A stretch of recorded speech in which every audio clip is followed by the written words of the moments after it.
সকলোলৈ মই শুভকামনা জনাইছোঁ। বিশেষকৈ শুভকামনা জনাইছোঁ সেইসকল নৱপ্ৰজন্মৰ বন্ধু বান্ধৱীলৈ যিসকলে অহা 15 তাৰিখে তৃতীয় শ্ৰেণীৰ পৰীক্ষাৰ বাবে পৰীক্ষাত অৱতীৰ্ণ হ'ব।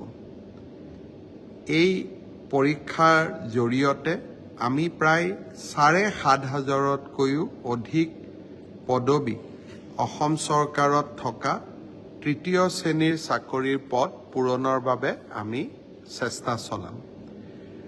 অসমত ইমান ডাঙৰ পৰীক্ষা আগত কেতিয়াও হোৱা নাছিল।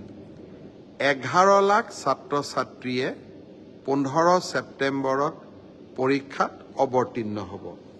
মই অলপ আগতে লিষ্টখন চাইছিলোঁ। 11,23,000 পৰীক্ষাৰ্থী হ'ব। চেণ্টাৰ হ'ব 2,305টা। যদি আমি মেট্ৰিক পৰীক্ষাক চাওঁ, মেট্ৰিক পৰীক্ষাই হ'ল অসমৰ সকলোতকৈ ডাঙৰ পৰীক্ষা আৰু বেছি ছাত্ৰ ছাত্ৰীয়ে পৰীক্ষা দিয়ে।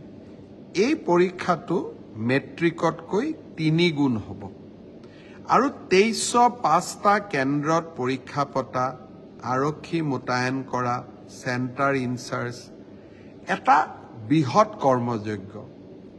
মই আশা কৰোঁ সকলোৰে সহযোগত এই পৰীক্ষা সুকলমে অনুষ্ঠিত হ'ব। কোৱাৰ প্ৰয়োজন নাই, কিন্তু তথাপিতো আকৌ এবাৰ কৈছোঁ যে আৰক্ষীৰ পৰা চিভিল প্ৰশাসন সকলো সচেষ্ট হৈ থাকিব। কোনো পৰীক্ষাৰ্থীয়ে যাতে কোনো কাৰণতে অসৎ উপায় অৱলম্বন কৰিব নোৱাৰে।